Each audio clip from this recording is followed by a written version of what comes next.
Okay, so the White House is like LARPing as the people who caused the Great Depression. And I've made so many videos about the Roaring Twenties, but I'm gonna make another one. The Roaring Twenties were bad. We need to stop Great Gatsby, like making them into this cool Leo meme, and understand that the Roaring Twenties were one of the most chaotic moments to live in the United States. I wonder how that feels. So remember that the Roaring Twenties were roaring because it was like so insane and so many different things were going on. Like we were coming back from this horrific world war with millions of soldiers with undiagnosed PTSD. Those same soldiers are coming back to find that Black men especially have taken over the vacancies in their jobs. We have this great migration of Black Americans up to the northern and like the western cities that leads to race riots, the Red Summer of 1919, the Tulsa Massacre of 1921. You have farmers who had expanded their businesses because of Woodrow Wilson's wartime supports, and those supports are now immediately taken away because we're reverting back to this like uber laissez-faire policy. And all of a sudden, these farmers are struggling to like keep their farms. The Great Depression really starts a decade earlier for farmers.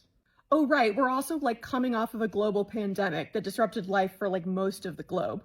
You have this insane like cultural clash between like urban modern culture and kind of traditional rural culture that is leading to, I mean, even more violence, right? The KKK is expanding its tent of people to hate to basically be anyone that's not like a white Anglo-Saxon Protestant male. You have the rise of evangelicalism as a real powerful political movement who are pushing back against the modernization of education. Remember the Scopes trial where they're like, you can't teach evolution in a science class.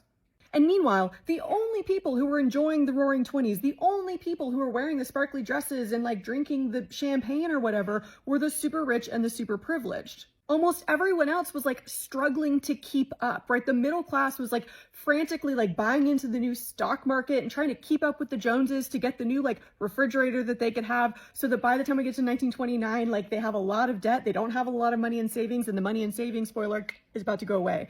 And I really think that the 1920s presidents, Warren Harding, Calvin Coolidge, Herbert Hoover, are sort of like the grandfather to the modern kind of conservative movement in the way that I think Franklin Delano Roosevelt is the grandfather to the modern liberal democratic movement, right? These three Republican presidents revert us totally back to like Gilded Age, laissez-faire, no regulations. Calvin Coolidge is like, the business of America is business. Let's just go back to focusing on ourselves. We retreat to this totally isolationist stance where we ignore continuing and growing problems around the world, especially in Europe and Asia. By the time we get to the Great Depression, we have Herbert Hoover going, I don't know, rugged individualism, like try your best. So again, we don't want the Roaring Twenties. The clothes were cool. The Art Deco was cool.